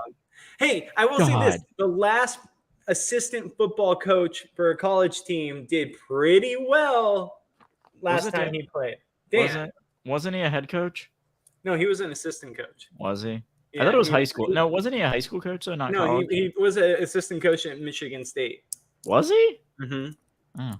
Yeah, it was Michigan State. I'm like 95%. I thought he sure. went there, but I didn't know he. Whatever. Well, Regardless. it was high school too because he had been at one point for Michigan State, but it was high school because he always wore that high school sweater. Yeah. I know he was it high school teacher. but he had shown pictures of him on Michigan State staff. So that's what I'm saying. Okay. St. Mary's. Thank you, Kim. Yeah. All right. Pooch is down to bring the average placement of assistant football coaches from 1.5 to. It's only up from here. Only up from here? God. Probably 10. We'll make the average 10. I don't know. He ain't doing well. Nobody. This guy isn't winning. No, I swear, nobody at the end of the game can put a key in the box with Pooch on it. I'm sorry. Really? He'd have to really impress me. But regardless, I'll talk about Joe Pucciarelli, 24 years old, from Staten Island, New York, currently living in Boca Raton, Florida. He's an assistant football coach. He's getting his MBA in sports management. Good for him. Him and his mother bond over Big Brother. Ain't that sweet? She's probably wondering if he won't suck at the game, but probably is expecting him to as well. He gave a somewhat detailed answer to whether he would flip a vote or stick with his alliance. Ultimately saying that he thinks he would flip votes to help his game. He's here for me. I think he's a guy who could try to make big moves early and fail. But not the worst start ever for him, I gotta say. Yeah, honestly, he's in a great position. This is perfect. If you're going to come into the first night, this is exactly the outcome you want. No blood on your hands. Yes, he might have made 3 people a little bit angry, but I'm pretty sure he could smooth that over. He's got a whole 2 weeks to really do it. And as long as one of these girls stays or 2 of these girls stays and he gets in their good graces, he's completely fine. But another thing is, he doesn't have to worry about a thing. He could just sit there and not have to worry and absolutely kick his feet up like the great Marty from Big Brother Canada's, what is it, 10? What was the last name? Would say. Yeah, Marty. Kick your feet up. You got nothing to worry about. And he can still compete in next week's HOH. If I go in the house, this is 100% the only thing I want. I don't care how many people. You can tell me put up 6 people for this possible nomination bullshit. I would take that if I got this power. Listen. Do I want this? Sure. The only thing I'd want this even more than being HOH, more than likely. However, if he does go to sleep and really falls asleep and has nothing, comes out of this week with nothing that is an epic failure, you need to take this week, lay low. But boy, do I need to see at the end of the week that you've made ground and made alliances. Because if not, what a waste. Well, and another thing about this guy, speaking of oh my gosh, when am I blanking? Speaking of Big Brother 14, speaking of Dan, this guy totally gives me Shane vibes. Am I alone in that? This guy gives me Big Brother 14 Shane vibes all over. Nope. No? Am I alone in this? People in the chat, am I alone? I don't see Shane. No, not even a look. Oh, 100% pink. He gives me a mixture of Shane and Dan if he plays like Dan. I don't know. I'm not as low as a lot of people on this guy. I really think that he's in a good spot right now. Yes, he had to get a little, dirt on his hands, but it's mild. It's nothing crazy. And I think that he could honestly be a decent player. He doesn't seem like someone to me that's going to be loud and obnoxious like we got with the other guy in this cast. So I'm hopeful for him. All right. Last but very certainly not least is another one of my favorites. It's Amira. Amira Jones, 31 years old, from Westminster, Maryland, is a content designer. She works for Google from home, and she's taking advantage of that by traveling to 30 or 40 countries. She comes from a single mother who had her when she was 17. She's open to a showmance or whatever will work for game. She's looking to stay under the radar early, and talked about how she's just caring about her own game and will flip a vote or stay with an alliance if she has to. I'm thinking winner pick. Me thinks winner pick for Amira. Really? You got weird. Yeah. I like her. I like her a lot. Now listen, I really liked what she said when she said she doesn't want to go too hard at the beginning. She just kind of wants to kick back and relax and let everything come to her, and then eventually kick it into gear when she has to. That's 100% what you have to do. I've talked about it a million times. If you want to win this game, that's an amazing way to play this game, is basically don't get your hands dirty. Don't do too much early, because you'll just put a target on your back. Just kind of sit back, relax, get with the right people, hang out, try to make the right moves, and then boom, when you have to come around jury, start making the moves when you have to, because otherwise you're not going to win the game if you don't do anything, but you don't want to go out too early and be too much of a threat. So I think she has the right idea. She could be the winner. I hope her and Nicole team up and run this game. Oh, that would be glorious. Okay. One of the only confessionals we got that was worth anything to me was from Terrence. I like that he talked about showing that old guys have something in the tank. Whether he's like, it may be a quarter tank some days, but I had something. Talked about how he's going to hope to get up to half a tank. He seems fun. Mira's talking about whatever it takes to win. Terrence gets sent to the piercing stand. Indy and Amira to the merch stand. And Pooch is their good old lucky backstage boss. Oh, it couldn't have been much worse, but so we talked about the first two competitions. We talked about the toilet bowl fiasco. We talked about the piercing, whatever that was, competition that shouldn't have been a competition. Like, that made no sense to me. And then 3, we had this basically who can do the most pull-ups kind of competition. I know they weren't doing pull-ups, but who can hold their body weight? Like, really, yeah. I would have been first one out. I would have been first one out for sure. Yeah. But I don't know. I just thought it was a weird competition. Yeah. What sucked is we lost the 3 women in a row, and then we lost Michael. Daniel wins. Do you want to talk about the HOH comp real quick?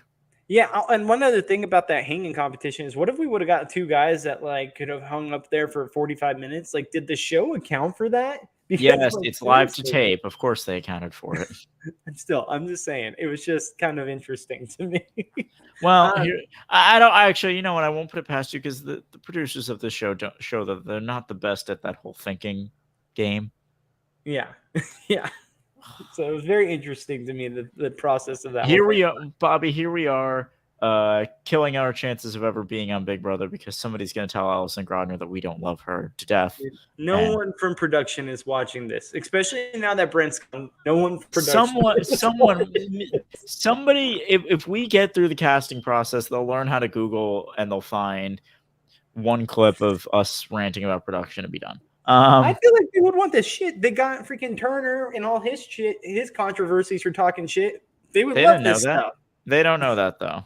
100% they knew the Mr. Beast thing. They knew that because they wanted someone in any way associated. Maybe, but yeah. 100%. They could never get anyone on his team because they make way too much damn money for basically making videos all day. So the next best thing is get someone who talked shit about Mr. Beast, and that's what they got. I think they just saw a dumb idiot. I think they saw a dumb idiot. We're like, okay. Regardless, Daniel wins the drum. They have to assemble a drum set. I like that. Daniel wins it. Monty took his time. I noticed, and Turner was, as advertised, a bozo and had no idea what was going on. Sorry, what was that? With the drumming, the drum set. The drumming thing, I had no idea what was going on. As soon as I saw it, I was like, okay, they're trying to build the drum set. That was just an interesting decision too. I mean, I didn't hate it. Aesthetic wise, it was fine, but just an interesting way to go for your final. I'm glad they gave Turner something he had no shot of winning. You would think he'd know how to put a drum set together. The guy doesn't know anything. Yeah. I don't think he knows. I would have been happy with all three winning, to be honest with you, because Turner would have been a train wreck and it would have been great, and he probably would have Frenchied himself. Oh God, would he have been better or worse than Frenchie? Worse, 100% worse. Is that possible? I mean, probably not, but still, I want to. In my head, I'm thinking he would have been worse. And then Monty would have been a great pick, and then the guy, the HOH we got, I absolutely adore. So I'm happy with the outcome. Yeah, I didn't want Turner, but the other two I'm happy with. I just wanted the train wreck. So yeah, Pooch is backstage all week. Julie drops Expect the Unexpected, and then tells him he has to pick 3 people that will not be able to be nominated. They can't vote and they can't compete. However, they can be evicted. And can we talk about that video real quick that they gave? They give an intro of everyone to Pooch, and it was the most cringeworthy. So strange. Cringeworthy. And they did something similar in BB23 last season. Yeah, this was worse. Videos, yeah. This was worse. They also didn't really know how to edit because they left Pooch, which I get maybe why in terms of fairness you leave it in there. I don't think they care about fairness. I think they were lazy and didn't edit out Pooch or Daniel from that. And if I'm ever doing those videos, what's the strategy? Do you make it so boring you're forgettable, or do you want to be memorable?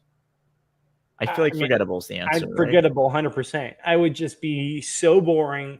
Be like, hey, I'm Bobby. I podcast for fun. No, don't say that. No. I'm a super fan. You won't know anything about me. I'm just kidding. No, you are, Bobby. If you say that, I'm coming in that house and slapping you. No, I'm just kidding. No, I'd be like, hi, I'm Bobby. I'm a bartender, and I'll make you a great drink. Like, no one would remember that. That's so basic. Yeah, there you go. Good. Now just get on the show, please. Hey, I tried. I got to semis. Hey, look at that. Yeah, one day. I don't know. Now I feel like I'm more cut out for Survivor because there's no chance in hell I could leave an 18-month-old for 3 months with her mommy by herself. No chance. 4 months, whatever it is now. No chance. You would be one of those people that your fiance will say, come back with the money or don't at all. No, 100% she would leave my ass if I didn't win. 100%. And I would have to give every dime to her. I just want to play. I don't care about the money. I just want to play the damn game. You're giving all the money to your daughter's college. That's at this point. I just want to get on Survivor because then I can get on something.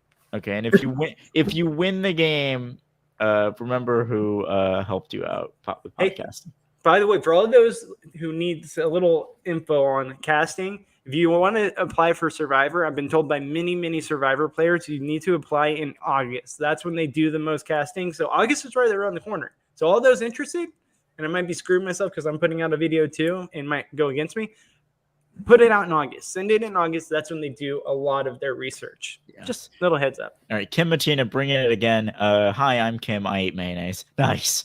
If I saw that, I would probably target you because I think mayo is one of the most Kim, repulsive. you're gone. You're gone. I'm sorry. Kim, I'd be like, I love you, but I can't stand mayo. It literally makes me gag. No, she's saying because what's her face said that. Oh man, what's her name? She said I like mayonnaise. Did somebody say that? Yes. What's her name? Paloma. Paloma said that. She was the first one. She's like, I am Paloma and I like mayonnaise. I forgot about. I missed that. Oh man. Yeah, what was with that mayonnaise stuff? That was ridoculous. And I have 17 pages of notes, and I missed that. Well, that's. I don't hate mayonnaise, but who just loves mayonnaise? No one does. Yeah. All right. So Daniel wins that. Pooch picks. He says that he gets reminded again and again that he's putting people in danger. So he's like, I'll take the first people eliminated. And he basically kind of asks them who it is, hoping they'll be on the honor system. If I was first out, I'd be like, forget about me. That one. It was that one. Remember they went out before me? They fell 5 seconds before. Paloma was first. You can full screen us again real quick too. Yeah, I will do that. Okay, good idea. But yeah, Paloma was first in the toilet competition. We then Alyssa was first in the shirt competition, and then he needs to pick one person who did the piercing, and he can't pick a woman. Can't pick a guy. Excuse me. So he goes belly dancer Brittany as Taylor slides back, and then realizes he picked 3 women. Ooh, that looks bad. Yeah, Yes, yeah. it He does. realized after too, and I know he was thinking, "Oh shit, I really shit the bed on that one." But hey, you know what? I'm not going to judge the guy off of it. He was in the heat of the moment, and it worked out that 2 of the people that fell first just happened to be women. Bad look though, picking one other woman. Can I say that I could very well see him not being a fan favorite, and people will use this against him. I think we'll have plenty of other things to use against him over this. Not Dan 2.0. Not Dan 2.0. Bobby, stop. Dan, he doesn't deserve to be in the same breath as Dan. At all. So good. It's so good. At all. Dan Giesling, you're not listening to this because you have much better things to do, but I'm sorry for Bobby. He's got the slick back hair just like Dan did back then. Like I have slick back hair. Stop. I'm no Dan Giesling. I never will be. Although my hair looks a little messy now. But all right. I feel like we're rambling at this point now that Brent's all right. He's not here to keep us in line. Yeah. Yeah, Julie signs off. America is going to keep one of Paloma, Alyssa, Brittany safe. Save Brittany. Yeah, please save Brittany. That's my official endorsement that nobody will listen to. You can vote until July 14th, which is next Thursday at 9 a.m. Pacific. It's cbs.com/bb vote. You can vote 10 times. Not 10 a day, 10 times total. And the feeds kick off at 9:30 Pacific tonight, 12:30 a.m. Eastern. And Julie goes with one of her classic phrases, love one another, which I was hoping for something original and more stupid. You know what? That's just Julie. That's the chin bot at her finest, just doing what She's Julie run out of does. material. Exactly. Oh my exactly. God. She's got one line. She's stuck on repeat. So let's just give it to her. She'll get updated once the OTEP comes around. Yeah. But, I'm excited. I am excited. Let's see what happens with this season. I think this cast is overall very positive, and we're gonna have a blast. Absolutely. So I'm very, very excited. Just like Alex said, I'm very excited for the season. I'm happy to be here each and every week with Alex and Brent all season long. Now, what we're thinking, and we might as well break this news to you guys now, what we're leaning towards is we might be doing shows on Thursdays from now on after the eviction episode. We've had a lot of people throw out there that they think we should go live on Thursdays. And in the past, it hasn't been able to work out for us schedule-wise. However, some things have come into light with our work schedule, and we might be able to make it possible to be Thursday. So, Alex, did you talk to Brent? Is that going to be an official Thursday thing, or are we still aiming for Wednesday next week? Thursday next week, we'll take it from there. After. All right. So Thursdays moving forward, you can catch us immediately following the episode every Thursday. We will not be live on Wednesday. So don't come here on Wednesday. We won't be here. Thursday is going to be our new day, and we're going to be doing that going forward. Now, each week, you might not get all 3 of us. You might only get 2 of us. You might get me and Alex, or me and Brent, or Alex and Brent, but at least someone will be here. We're very excited to post everything this season to you guys, and happy to have you guys all back with us here at Reality NSFW. Alex, anything you want to plug before we get on out of here? Plug, oh my God. Twitter, Instagram, whatever the hell. I'm not on much, but it's at Alex M. Rubino. Thank you for having me. Of course. Thank you guys for listening. I love Big Brother. I'm so happy it's back now to go watch the live feeds all night instead of being a productive human being who needs to work in the morning. And you can find Brent at OneLuckyGay on Twitter. You can also find me at Goodsby Bobby on Twitter as well. You can also find me on Instagram at legendary_breaks if you want to check out my content that I provide, or just hit me up on Twitter. I'd love to hear back from all of you guys. Very excited to bring you guys this season, this podcast. And hey, hopefully each week we get what we got from Big Brother Canada 10, because that was the cream of the crop when it comes to seasons. I'm praying. I don't think we will, but praying we can get even a glimpse of what that was just a couple of months ago. So for Brent, for Alex, for myself, we are going to be out of here. Remember, next Thursday, immediately following the eviction episode, we will be live. So we will see you guys then. Yeah, sorry, Alex, go ahead. One more thing. If you want to say something nice to me, tweet me at Alex Rubino. If you want to give me hate, at Johnny Fairplay. And also, Right. if you want to be a patron of Reality NSFW, we got to throw that in there. Adfreensfw.com. Come support the great work that we're doing, that Johnny and Matt and all of my other friends are doing. Oh, also, one last thing. I totally forgot. If you are watching this on YouTube after the fact, please hit that like button so that Johnny will buy us a Tesla, because at this point, I think he owes it to us. We've already talked about it. So, Johnny, if we get to 10,000 likes, people, you know what to do. And hit subscribe. that like button, and we will share one Tesla from 3 different coasts in the United States, but we will figure it out. So thank you guys so much for everything you do for us. We are happy to be back, and we will see you next week. Alex, you want to hit those ads for us so we at least said we ran them? Thanks, guys. We'll see you next week. Bye. We're all trying to eat better, but healthy breakfast doesn't have to be boring. Magic Spoon has the amazing flavors you love, but without all the bad stuff. And it's amazing as a midnight snack right before bed. 0 grams of sugar, 13 to 14 grams of protein, and only 4 net grams of carbs in each serving. That's only 140 calories per serving.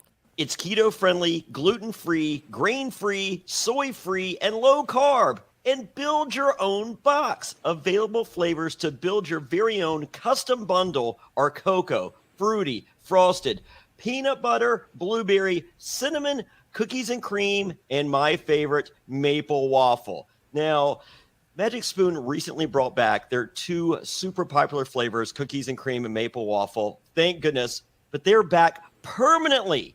And when these flavors were first introduced for a limited time, they sold out extremely quickly. Now, I'm here to let you know you can get them again or try them for the first time. Why? Because they're delicious and indulgent. Johnny, Magic Spoon has so many great flavors that I really enjoy, and even my kids enjoy them. We have the cocoa, fruity frosted, peanut butter. All these are really great combinations. They enjoy waking up in the morning and getting some Magic Spoon right off to start their day great before they head off to school. I think everybody listening should give Magic Spoon a try, or if you've tried them already, it's time to reorder. Let's get you some more Magic Spoon and get your day started right.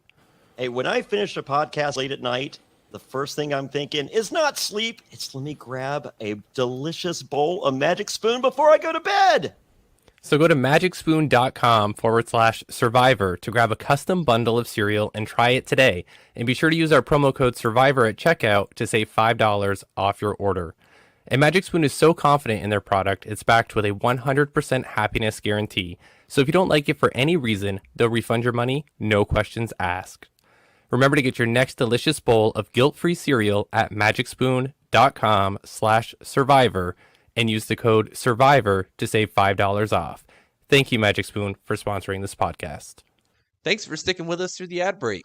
Don't forget, for more exclusive Reality NSFW content, visit adfreensfw.com. This episode of Reality NSFW is sponsored by Blue Chew. Say it with us, Blue Chew. Blue Chew is making waves and bringing more confidence to the bedroom by offering chewable tablets that can help men get stronger and longer lasting erections. That's right, we're giving away super hard dicks.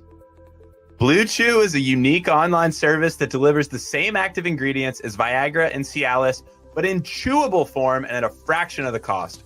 Blue Chew's tablets help men achieve harder, stronger erections to combat all forms of ED. Blue Chew is an online prescription service, so no visits to the doctor offices, no awkward conversations, and no waiting in line at the pharmacy. And it ships right to your door in a discreet package. The process is simple. Sign up at BlueChew.com, consult with one of their licensed medical providers, and once you're approved, you'll receive your prescription within days. And the best part, it's all done online. Blue Chew's licensed medical providers work with you to find the right ingredient and strength for your prescription. Don't like swallowing pills? No problem here. Blue Chew's sildenafil and tadalafil tablets are chewable. Blue Chew's tablets are made in the USA and they prepare and ship direct, so it's cheaper than a pharmacy. Hey, if you're looking to give that immunity idol to someone, or you don't want to be voted out of a crater, Don't worry, Blue Chew's got you covered. So if you could benefit from extra confidence when it's time to perform, visit BlueChew.com for more details and important safety information. And we've got a special deal for our listeners. Try Blue Chew free when you use promo code SURVIVOR at checkout. Just pay $5 shipping. That's Blue Chew, BlueChew.com, promo code SURVIVOR